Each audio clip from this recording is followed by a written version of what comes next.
Hey guys, and welcome to the first episode of Lion's Den for 2023. And I think it's fair to say, what a year we just had.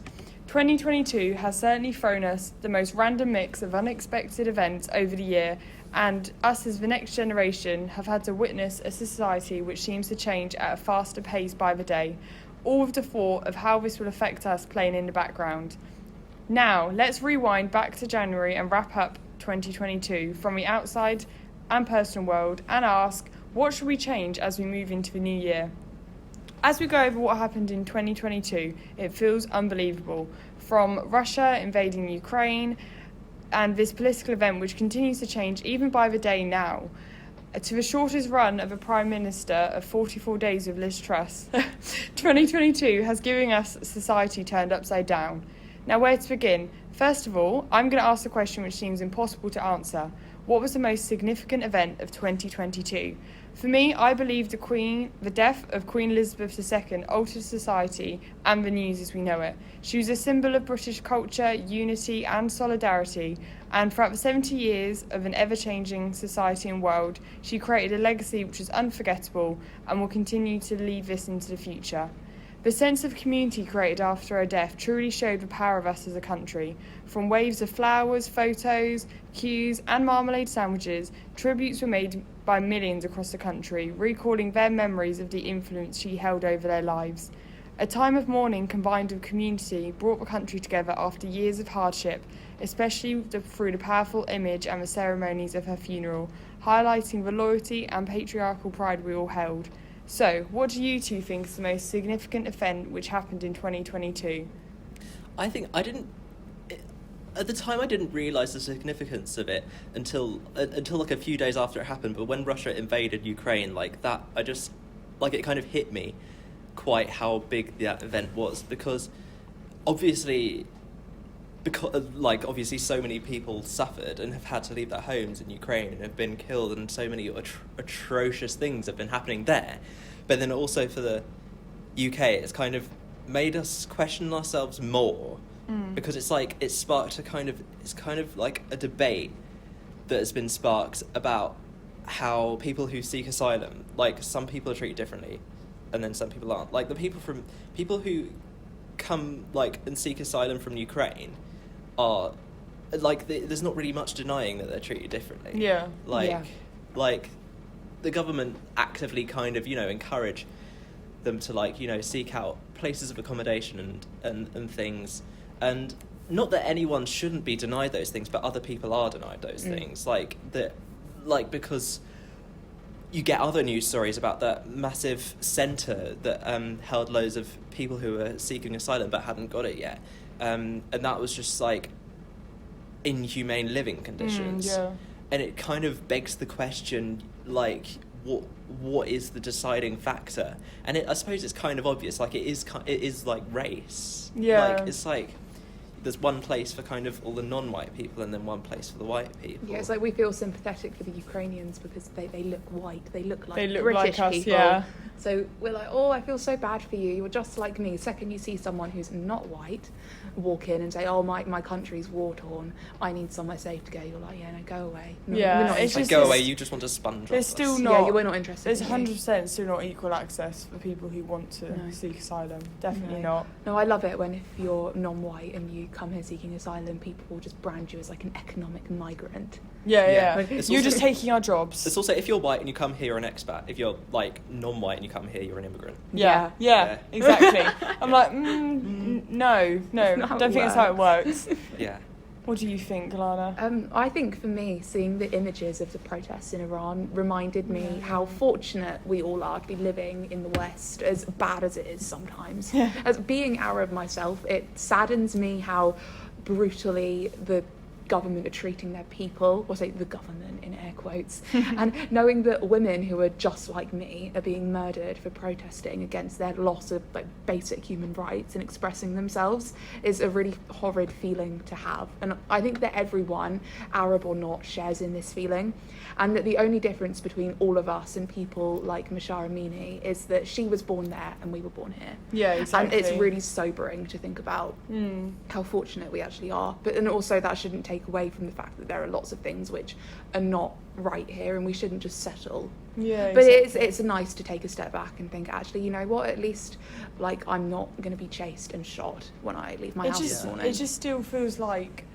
you still feel lucky to live in the Western world. I know it isn't perfect, but if you compare it to something like that, you're like, okay, actually I'm not being shot for going to school, or I can wear something and not be gonna get the death penalty or something. No, it's like little things, like I'll complain about, like my Wi-Fi at home is so bad, and then I'll be talking to like one of my relatives in Syria, and they'll be like, I need to go in a minute because our 2 hours of power that we get allocated a day is about to turn off. I love you, I'll talk to you tomorrow. And it's like they're restricted, and I'm there complaining that I've got to wait 10 minutes for a bus which is delayed. I'm like, my bus is delayed, and then you get someone else going, we can't leave the house today. We don't have public transport. Yeah, exactly. It's 40 degrees, we can't leave the house. Like, so you're a bit like, okay, maybe we should just put our life into consideration. We are actually, we're okay. We are. As well as being an immensely significant year, 2022 made us consider what we need to change. For me, I think it's our environment, which is still suffering, and it needs to be focusing on it more. Many climatic events did happen in 2022, from the Pakistan floods, the European heat waves. Every area of the world seemed affected, and this was highlighted in the recent COP27 discussion, where countries worldwide attempted to come to a mutual climate agreement which focuses on phasing away from the use of fossil fuels. Our world is constantly inundated with increasing political and social events, such as the Russia invasion, so we need to remember that what effect this actually has on our environment too, because we need to establish a sustainable future for our next generation. And I think this was really highlighted when the world population reached 8 billion, which made me question, are we really going to be able to cope with this, and how long for? And it has become controversial with the rise in the cost of living. People are focusing on survival, and there's less care for where your energy comes from. They just need to be affordable, which is understandable. So there's such a complex relationship between how our environment is being impacted and the politics of this. So it's time to open up and see what we think needs to change. So what are your guys' opinion on what should be changed as we move into 2023? I think we need to think a bit more about how divided our country is, and how it's just really, I feel like in recent years, I've definitely noticed in the news a change in tone when like news reporters will just be talking about just people, and there's a lot more hatred, I feel. There's a lot more like prejudiced language coming up. And I think that it's so much easier to like think, right, we've got XYZ problems, it's this person's fault, it's this person's fault, it's this person's fault, instead of like stepping back and looking at the bigger picture and realising that it's corporate greed and government corruption are the reasons for pretty much all our problems. And it's just like, you can't blame inflation, the like collapsing social care system and energy prices on your neighbour. Like it's like that's just not how it works. And that it's kind of this hatred is reinforced by hearing MPs who are meant to be people that we trust and people who we look up to, and MPs such as Catherine Fletcher suggesting that people's poverty is due to undeserving families, quote unquote, sitting on benefits, and they should simply get a job. This is absolutely terrifying. And I know the thought seems crazy to us, and we can laugh at it and say like, oh my god, what a loony, but like some people actually believe this. No wonder everyone hates each other so much, because they're listening to people like this. There are people who are just seeming to find like scapegoats in anything. They're like, oh, we can't take the blame ourselves, even though it might actually be us as a government which are failing. But no, it's them. No, I don't want to compare like the situation in the UK right now to like Nazi Germany, but that is literally what happened there. They just they scapegoated Jewish people for the reason that they were in such economic hardship, and then they did that, and obviously that is this times a million. But it's like history does repeat itself. It's kind of like, you know, it's like kind of like saying, I'm not happy with my life, why don't I blame someone who doesn't have any connection to it, but who I just don't like. And if enough people do that, then it's suddenly their like, fault now. People will just turn against each other randomly and just like find one connection someone said about a scapegoat and be like, oh, actually, I'm not gonna... Just be more hate crimes, and we don't really need any more of them. So, People like blamed COVID on Chinese people. yeah, exactly. Because it's Yeah. easier than saying, oh, actually, it was a national phenomenon, and then governments didn't lock down when they needed to. It was Yeah. instead of, you're Asian, I hate you. Yeah. Because you Yeah. brought the You Chi- ate a you bat. brought the China virus. Yeah, to you ate a us. bat, it's your fault. Yeah. So, no, it's not. Like, it's completely out of our control. But what would you say, Elle? I think that kind of drawing on like Lana's point about attitudes of people in government, there just needs to be a kind of overall revamp of the attitudes people have, because I'm very kind of very overtly getting political here, but Go for it. but people, the current people in government don't really seem to treat it like a kind of altruistic, like the altruistic kind of role that it actually is, Yeah. like it is meant to be.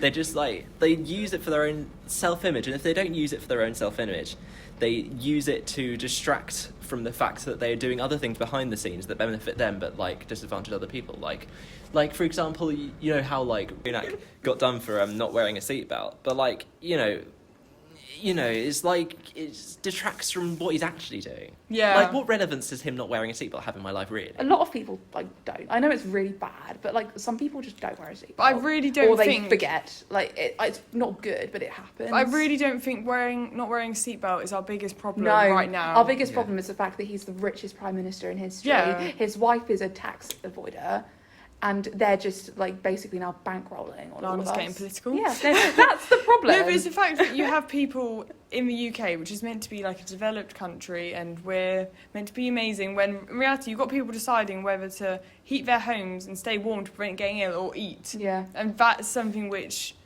And then when they go to eat, they get asked by Rishi Sunak whether they work in finance. yeah. Yeah. And then apparently there's like this bigger like importance on maths he's focusing on. Yeah, and then the Oh. Is that government. really a need? And then the government are like, oh, we're going to get rid of like offers on multi-packs of food because you're all fat. Like that's the least of our Literally. concerns right now. People are People I'm are- just starving. reading the opposite. Yeah, people are relying on finding deals, finding the best way, like bulk buying Yeah, food. if all you can afford is like chips, like oven chips and chocolate, then you need to eat. Yeah, Like, it doesn't boohoo, matter. Boohoo. Like, it's at the end of the day, it's food, it's giving you energy, Yeah. it's going to get you to Yeah. work so you can keep getting some money to Yeah. put some food on the table. It doesn't matter. You don't have to have all of this fancy protein and yeah, all I'm these sure like Rishi gourmet Sunak meals. gets an Ocado Yeah. delivery every Oh, other yeah, I day. bet. But like we don't. No, Like, that's what I shop mean. at Lidl, like, and it's It doesn't matter. yeah, it's ridiculous. Like, Yeah. I would die without my Tesco Club card. Yeah, Like, I'm there because for if those not, multi-packs. We'd starve. Yeah. Exactly. But he doesn't see that. He just sees it as, oh, you're eating loads. When in reality, we're probably bulk buying because it's cheaper. Yeah. People can bulk buy, they freeze it, they like use leftovers. Yeah. We're having to adapt. We're actually thinking of more logical solutions to it than they are. Or he'll be like, oh, there's a health crisis in this country. Oh, to stay healthy, I go on my Peloton bike, which Oh, has a yeah. £20 a month subscription and costs £2,000. Yeah, I literally. keep fit on that, and then I eat my Ocado organic vegetables, and then I go to sleep at 8 p.m. Yeah. And it's like, no, some people are working 12 hours a day in a minimum wage job, and all they can afford is like a sausage roll. Yeah. And like, it's It doesn't matter. It's just so out of touch. It just Yeah. feels like you're going back to like you said with like history, like inflation, like the cost of living is like rising so much, and the thought of like I'm like thinking when I go to uni, am I gonna be able to? I'm gonna have to probably get a job at this point. yeah. I'm not gonna be Same. able to afford to eat, and you're gonna have to balance this on top of everything else. And I'm like, I've only just turned 18. I don't Yeah. want to think about Yeah. if I'm gonna be able to eat when I'm older. Am I going to feed my kids, my family? Like that's Yeah. just But remember, it's not the government's fault. If you just cook in batches and you keep Remember. hot water in a flask, Yeah, you'll be and fine. you buy food that's the cheaper brands. Yep. You're responsible Yep. when you shop. even though most supermarkets have got their own brands, which is Still really expensive. they're not Yeah. that cheap. Yesterday, I like wanted to buy some chocolate for my mum, and I swear when I used to go out and buy her chocolate, they'd be like £1 for a bag of yes. Cadbury's. It's like £1.25. No, like, that's what what the I mean. hell? I was like my sister was having a bad day, and I was like, okay, I'm gonna get her something on the way Yeah. home, be a nice gift. It was like £2.50 a Yeah. bag. I was No, going. I didn't was like, end sorry, up getting Nat, her not anything. today. Yeah, no. Yeah. I just said, yeah, the When I present when you is used to myself. when you used to go down with your little pocket money when you were 7 or 8, Yeah. you'd get Yeah. given £1 by your mum. You could get Yes. so much. Yeah. You'd come Yeah. back Little sweet. with bags. Yeah. I come back with half a Freddo now. Yeah, I'm like, that's so this is all I could get. Yeah. Honestly, it's just insane. And then it makes you think, like, what could the next year hold? Or like our kids, are we gonna have to be giving them like £50 pocket money? Yeah. To like go and buy like a bar of chocolate and a drink. Yeah, like- like a £50 note. Yeah. Yeah, that's what I mean. Like, if we need to feed our kids like school meals, we'll have to give them like £100 a week. There you go, keep going. But like 10 quid a day probably at this point, just for lunch. Yeah. It's just It's it's just scary. Meanwhile, we're all being paid the same money that we would have been paid. Oh yeah, the wages won't rise. Yeah. 100% not. Like the thought that, like my friends, like when they move up to 18, their wage goes up to like £1. We're like, oh my god, yes, £1, whole pound, a whole pound. And then meanwhile, if like we other wanna- things go up by like £5. Yeah, but if we want to like make £10 to buy something, we still have to work for 10 hours. Yeah. Like, oh yeah, that £1 is making all the difference, isn't it? It's just like you have to work so much harder, and you're still getting less for your money by the day, which is just even scarier. Here to see how much 2022 was monumental and brought change, and how much it's time to think about how much we actually achieved. Like, we created a podcast. I mean, that's something to talk about. So yeah, now it's time to ask, what about 2023? I'm excited but nervous about the shift away from sixth form. The thought that like we're starting our exams in like 4 or 5 months, and by August we'll be gone. No. But the thought of the next stage of my life, whether that be university, apprenticeship, a gap year, a job, makes me curious about what's happened next. So going into 2023, I want to live with a why not attitude and just go with what I want. It's not selfish, it's just me being motivated and keeping the doors open. I'm excited to see where my journalism will take me, what stories I will uncover. So 2023, come at me, whatever you got. I'll take it on, why not? It can't be as bad as 2022, and I'm probably gonna, that's karma, that's coming back at me, I can feel it. So what attitude do you want to take into 2023 with you? Well, if you'd have asked me this like a month ago, I probably would have said something really like insightful and inspiring. And I was going to start this off by saying I'm having a really bad day, but that's a lie. I'm having a really bad, full stop. Like I'm not feeling great at the You're moment. only in for your driving lesson, let's be honest. My goal, I don't want to lose £40. Exactly. My goal for 2023 is to keep myself together for as long as humanly possible. Yep. Just survive each day. Yeah, that's it. That's Yeah. literally it. Yeah. I'm waking up in the morning with a survival mentality. Exactly. And that's okay. That's fine. I'm not a journalist like Sophie. I'm not going to be uncovering stories or going back on BBC Radio 1. Like I'm just plodding along, and that's cool as well. But you're also doing amazing, so you do different things. I can never do computer science. Yeah. That's just straight over my head. That's like another language to me. You just say it's handing me like, oh, I've handed this in early, I've done this, and I'm here going, I'm still doing it. It's due in 10 minutes. I've got 10 minutes more. It's fine. Let me type. I'll be like, I've got like, you're looking at the time, and it's like, I have this one deadline. It was due at 12:50. I'm there at 12:48. I'm like, I'm I'm not done. going to lie. Earl and I were literally on the Word document at the same time, both typing in unison. Yeah. You're both at there the with your time. little Yeah, thing yeah, yeah. coming up and then and I down. was going forward, and Earl was ahead of me, and then Earl was writing stuff in my spot on the script. I was there sabotaging your finger. Yeah. Haha, put it Exactly. down, put it down. I was. What would you say, Elvin? I was going to say the same thing-ish as Lana. Like, just like live in the moment. Like, like I'm just going to go slower and and think more about like what I want out of my experiences in life. Why might I be feeling unhappy or unfulfilled in certain areas, and what can I do to fix that, so that like, you know, the things I can control, like exams and that, like, although it's not the be all and end all in like the whole entirety of my life, like it's like I'm focusing on that now, and I need to make that as easy as I can for myself. Exactly. I love how Elle took it so motivational. I'm going to take it slow, see what comes at me. You're like, survival. I will get through each day. My New Year's resolution is live. I didn't even set myself one this year because I I'm like, hate you it. I know don't do what? No. I don't see the point in them. Like, when people are like, committing to something for a year seems a bit scary. I'm like, nah. I think I can, a daily one. Like, today was get up and get it to period 2 on time. Yeah. I've done it. At my, It's fine. At my Yeah. gym, they've got this huge whiteboard where they're like, oh, write your New Year's resolution and keep yourself accountable. And loads of people have got some really like big, inspiring ones, which I know they'll do. And I wrote, my resolution is to come up with a resolution for next year. Yeah. Because I'm not in the mood. 2024, I'm coming. Yeah, I'm not in the mood right now. Like, I know it is the beginning of January or the end of January. It's nearly February. Yeah. When I wrote this, it was like January 2nd. Yeah. And I was like, you know what? Like, the year's like... Exactly. So It's already gone. we're fine. We're I'm done. nearly into February.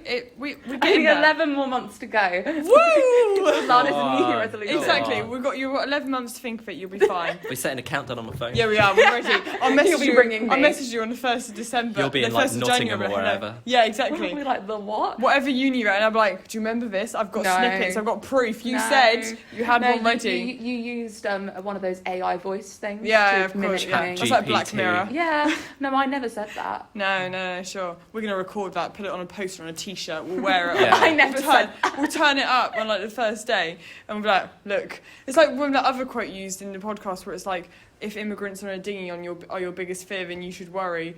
That was brilliant. Like we should get like quotes with like Lana's Lana's I quotes. do say some pretty. I'm here to Bite survive. feeding. I think when we leave this year, I'm gonna get her a t-shirt saying I'm only surviving each day.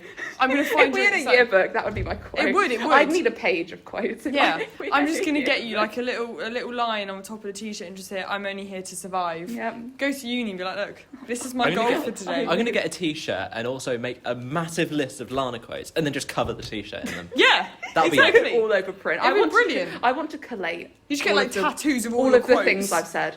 Yeah. Yeah. I think that's so a good do idea. I. I'll go through our podcast. I'll Oh my go God, through. you're there for I'll go ages. through Transcribe it. Yeah, We'll be like, we got the me- scripts. I'll go Yeah. through those. Yeah, exactly. It'll be fine. So thanks again for tuning into the Den for our 2022 Wrapped. Whether you've listened to one episode or even 1 minute, every second is appreciated. We're keen to provide you with laughs, quotes from Lana, and empowerment to fuel you and survive each day, as Lana puts it, through 2023 and continue to prove the power of us. Thanks again for every support we've had, and we'll see you through the new year as we survive each day.